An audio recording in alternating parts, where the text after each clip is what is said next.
ചോദിച്ചു, ഞാനിങ്ങനെ ഒഴിവാക്കുന്ന നജസാവുന്ന മലവും മൂത്രവും ഞാൻ എൻ്റെ കൈകളെ കൊണ്ട് വാരിയിട്ട് ഞാൻ എൻ്റെ ശരീരത്തിൽ പുരട്ടി. നജസാവുന്ന മലം എൻ്റെ മുഖത്തിലാറെ പുരട്ടി, എൻ്റെ തലയിൽ പുരട്ടി, എൻ്റെ വസ്ത്രത്തിൽ പുരട്ടി. ഞാനൊരു ഭ്രാന്തനെ പോലെ ബാത്റൂമിന്റെ വാതിൽ തുറന്ന് പുറത്തു വന്നപ്പോ ആ രാജകുമാരി ഉടനെ പറഞ്ഞു, പുറത്തു പോടാ,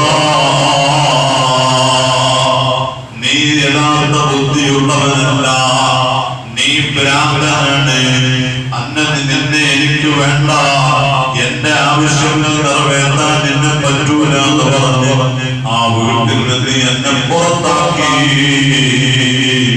ആ കൊട്ടാരത്തിന്റെ പുറത്തേക്ക് എന്നെ ആക്കിയപ്പോ ഞാൻ പറഞ്ഞു പോയി, അല്ലാഹുവിന്റെ തെറ്റ് ചെയ്യാനുള്ള അവസരങ്ങൾ കിട്ടിയിട്ട് ആരും കാണൂല. റബ്ബിന്റെ എല്ലാ സപ്പോർട്ട് സാഹചര്യങ്ങൾ അനുകൂല സാഹചര്യം കിട്ടിയിട്ട് ആ സമയത്ത്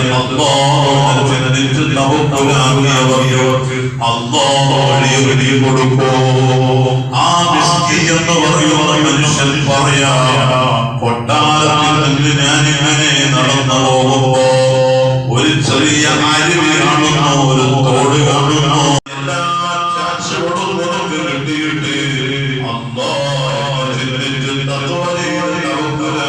രക്ഷപ്പെട്ടില്ലേ, ആ അരുവിയിൽ നിന്ന് നീ കുളിച്ചില്ലേ, നിന്നെ ആരും കരം ചെയ്യാൻ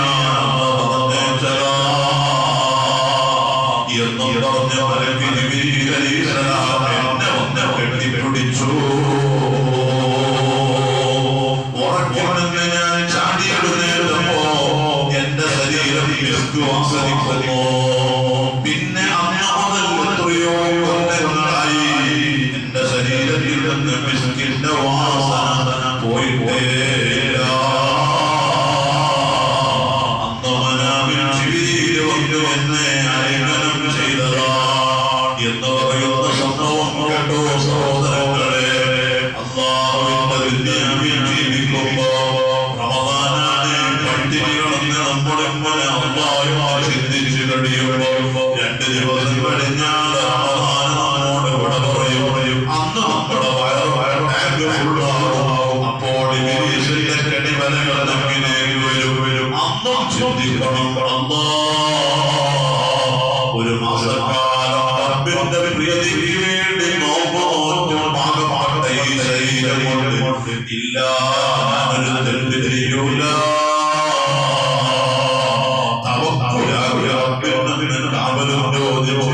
ജീവിതാന്ത്യം വരെ മരണം വരെ തെറ്റില്ലാതെ